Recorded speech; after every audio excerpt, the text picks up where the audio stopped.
চা। তীব্র গরমে চা কে খায়? আইসক্রিম কোথায় তৈরি হয়েছিল জানো? সেটা জানাটা কি এখন খুব বেশি জরুরি? আর সেটা যদি তোমাকে না জানাতে পারি তাহলে গরমের ভিতরে চা কেন খাচ্ছে এটা রহস্য উন্মোচন করবো কিভাবে?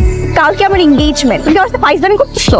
এঙ্গেজমেন্ট মানে তো হচ্ছে বাসা অনেক আয়োজন হবে। তুমি কিন্তু বেশি বেশি খেয়ে ফুলে যাও না, বুঝছো? ফাইজলামি না, আমার মাথা একটু কাজ করতেছে, তুমি একটু তাকে নিজের বালিশ মনে করে এখানে মাথা ভালোবাসি না দুজন দুজনকে। আমার মাইয়ার তো বিয়া ঠিক হয়ে গেছে। মাশাআল্লাহ, পাত্র খুবই ভালো, দিন তারিখ ঠিক হয়েছে। তোমাকে সবাই দাওয়াত, আসবা কিন্তু। মাইয়ার অন্য কোনো জায়গায় সম্পর্ক টম্পর্ক আছে কিন্তু আরে দূর, বিয়া বংশে তো কোনো ঝামেলা নাই। এলাকায় ভালো বাবুর্চি কোথায় পাওয়া যায়? ওই যে আমার 4 রাস্তার মোড়ে যে একটা পানের দোকান আছে। এই দুপুরবেলা কোথায় যেতেছি? বাবা আমার একটু ইম্পর্টেন্ট ক্লাস আছে তো, আমি একটু ক্লাসটা করে আসি। রিক্সায় যাবি, রিক্সায় আসবি, একদম হাঁটাহাঁটি না। মাছের মাথাটা আমি খাবো না, এই মাছের মাথা তোমার বোন খাবে, তার জন্য ভালো করে রান্না কর। দেখ তো দুলা ভাই সুন্দর তো না? ফাইজলামি পাইছিস? হ্যাঁ, যা পড়তে বস, যা।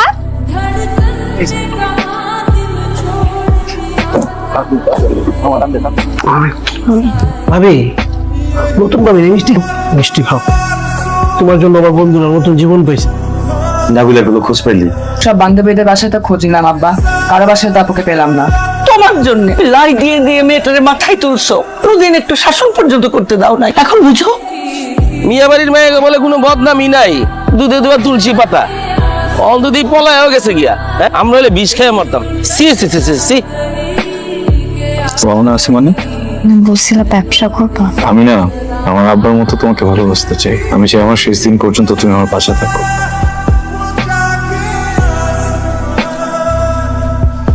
কিন্তু অফিসার, আপনি তো বলেছিলেন আপনি সহযোগিতা করবেন। আপনার ব্যাপারটা বুঝতে পারছি। আপনার মেয়ে প্রাপ্তবয়স্ক, এ যা করেছে তা সম্পূর্ণ নিজের ইচ্ছাই করেছে। এখানে আসলে আমাদের কিছুই করার নেই। ভালো থাকবে। কি হচ্ছে? চাকরিটা গেল। কি চাকরি গেল মানে? কি হবে? আমি কি করবো? কিভাবে কি করবো আমাকে একটু বল। ঠিক হয়ে যাবে সবকিছু। এই করোনাগুলো বিক্রি করে দিয়ে তুমি একটা ব্যবসা শুরু করো। খালি খালি সময় না, কথা বলো না, বলছেন এটা রেখে আসার জন্য, এটা রেখে আসার জন্য। তো সময় কেন? আমাদের হাতে সময় নেই। আমরা যেভাবে আসি এখানে তুমি নতুন চাকরি খুঁজবে, এটা সম্ভব না। আমার কথাটা শোনো। আচ্ছা না, পৃথিবীর সব থেকে দামি সম্পদ আছে। নতুন সম্পদ দিয়ে কি করবো বলো? হ্যালো, কে বলছে? হ্যালো, হতে যাচ্ছি। মানে মাথায় খই।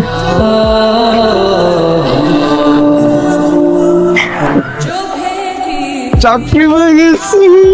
এ বলে যে কালকে থেকে আমি জয়েন করতে পারবো। মন খারাপ, মন খারাপ। আপনার সব কিছু এখানে, কিছু বেঁচে নেই। বাবু কি হয়েছে? বাবাকে ফোন দিচ্ছে। বাবু কি হয়েছে? আমাকে নিয়ে যাবে। আমার তো কিছুই বলছেন, তুমি একটু বলছো, কিছু বলো। আমি কিছু বললে সেটা কি ওদের ভালো লাগবে? যা বলবো সব মেনে নিবো বাবা। আমি পুলিশে খবর দিয়ে রেখেছি, তুই থেকে যাবি, তুই পুলিশ নিয়ে যাবে। পুলিশকে বলবি ও জোর করে তোকে তুলে নিয়ে গেছে। বলতে পারবি?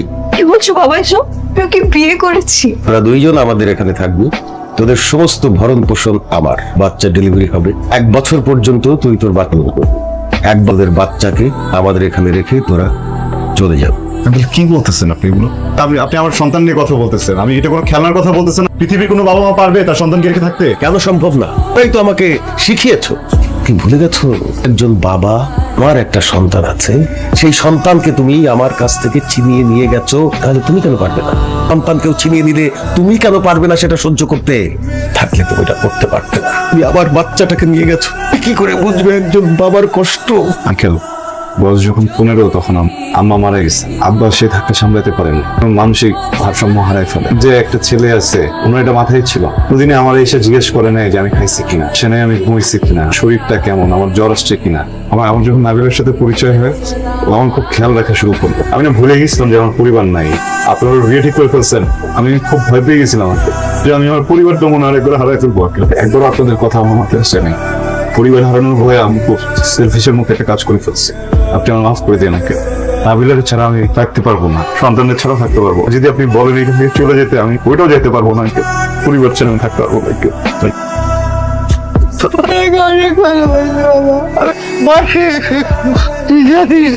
আপনাদের জন্য একজন বাবার ওখানে পড়ে চলে যাওয়ার পরে আমার খুব কষ্ট হবে। তোমার পরিবারের মুরব্বী স্থানীয় কাউকে নিয়ে এসো, তার সঙ্গে কথা বলে তোমাদের বিষয়টা আমি ঠিক করে দেবো।